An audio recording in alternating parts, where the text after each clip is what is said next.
This is a vertebra. We're going to talk about the specific parts of all vertebra, and then I'll pull out a cervical and thoracic vertebra as well, and we'll talk about the difference between them. So this is a lumbar vertebra, but that doesn't matter because the parts that we're going to mention here are parts that all vertebra have. So we'll start out with the biggest part here, the most obvious part. This is the vertebral body. And it's this thick, kind of donut-y part here. So all of this is the vertebral body. On the side here, on either side, is called a pedicle. And it's not too formed on the lumbar vertebra. We'll see it better on the thoracic vertebra. But these are the pedicle on either side. On the back, near the spinous process, is the lamina. So lamina, pedicle, and vertebral body. Together, the vertebral body, the pedicles, and the lamina form the neural arch. And that's this bony triangle hole-shaped thing that is formed by those three bones merging together. That's the neural arch.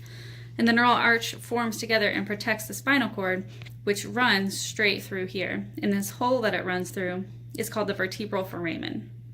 So just to refresh, vertebral body, on either side are the pedicles. You can remember that because the pedals on a bike are on the side of the bike, and the pedicles of a vertebra on the side of a vertebra. On the back, we have the lamina, and together, those all form the neural arch. The neural arch protects the spinal cord, which runs straight through, and the hole here that it runs through is called the vertebral foramen. So there's a couple of other things we want to look at here. On the back, this part that sticks out here is the spinous process. If you palpate your spine on yourself, this is what you feel.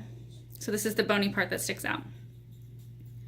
Here, on either side, we have a superior articular facet.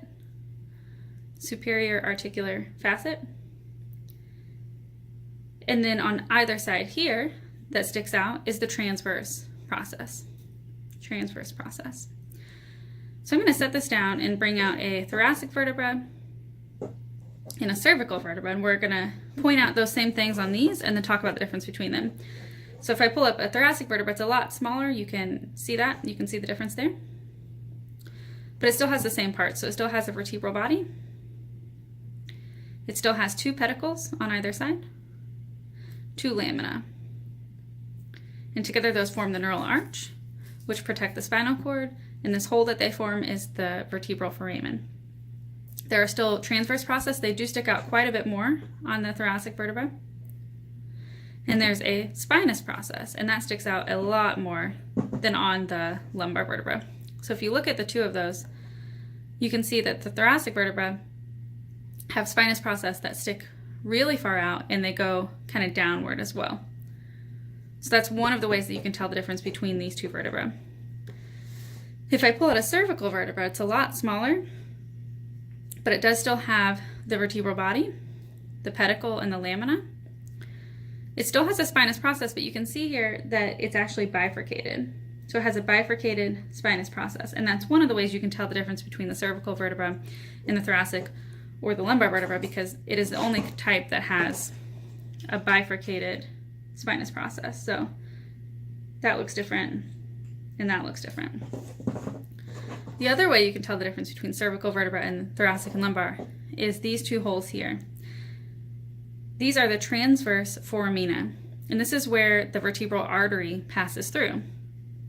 So it comes from the heart, and it's going to the brain through this hole. So the vertebral artery is going to pass through here.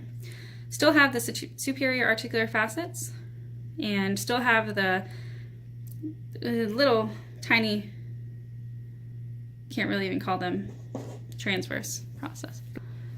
So I'm going to leave these here. So we've got cervical, thoracic, and lumbar. And I'm going to pull out this vertebra here. And this has like a little, it's fake, but it's a little jelly-like attachment here on top of the vertebra. This represents the intervertebral disc. So this gelatinous thing here sits between all of your vertebra, and it protects your vertebra. It's kind of like a shock absorber. It keeps those bones from rubbing right next to each other. So this is your intervertebral disc. And your intervertebral disc has two parts. The outer ring end portion is called the annulus fibrosus, and the inner circular part is the nucleus pulposus. So annulus fibrosus, nucleus pulposus, the whole thing is called the intervertebral disc.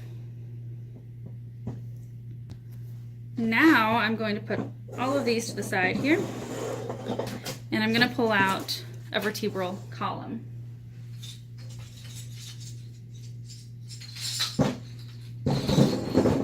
Give me just a second to get this oriented here. Okay, so I've got the spine articulated. Now, if your spine looked like this inside your body, you'd be in quite a bit of trouble because it should be straight up and down. It does have some curves in it, which you can see on an image. There's really no way for me to show you that on this video in any decent way. So I'd recommend Googling a quick image of the vertebral spine and looking at those curvatures. But here you can at least see how the bones articulate together. So starting at the very bottom here is the sacrum. This is the bone that sits between the os coxa. So when you learn about the pelvis, you'll learn about the two os coxa bones, and the alae of the os coxa have what's called the auricular surface, and that articulates just here. So the hip bones sit on either side of the sacrum here. So 1, 2, 3, 4, 5, 6, 7. So you have 7 lumbar bones. So these are your lumbar bones here. You have 12 thoracic and 5 cervical.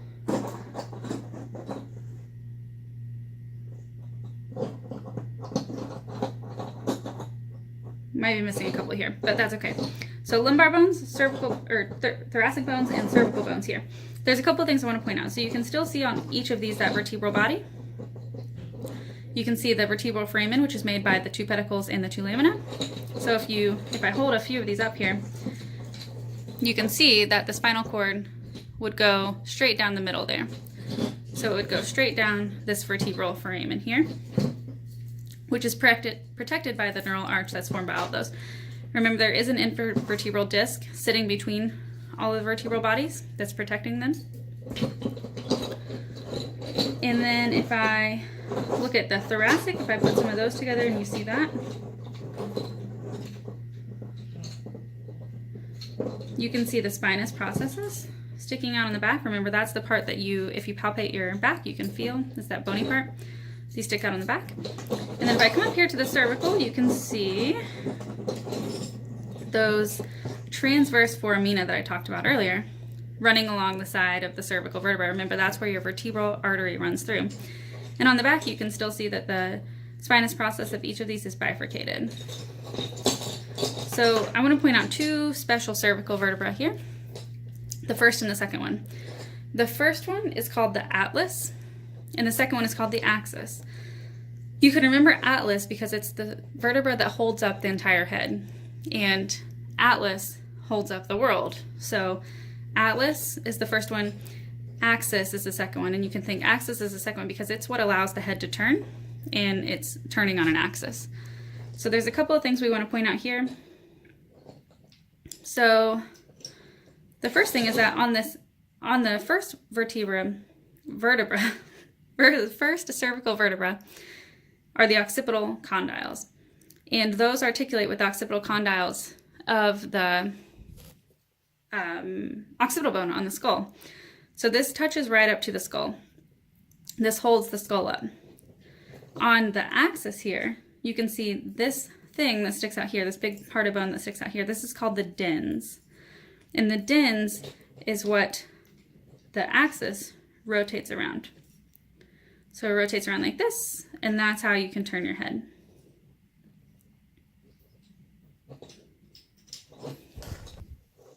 Okay, so first vertebra is a cervical vertebra. It's the atlas, and the atlas holds everything up.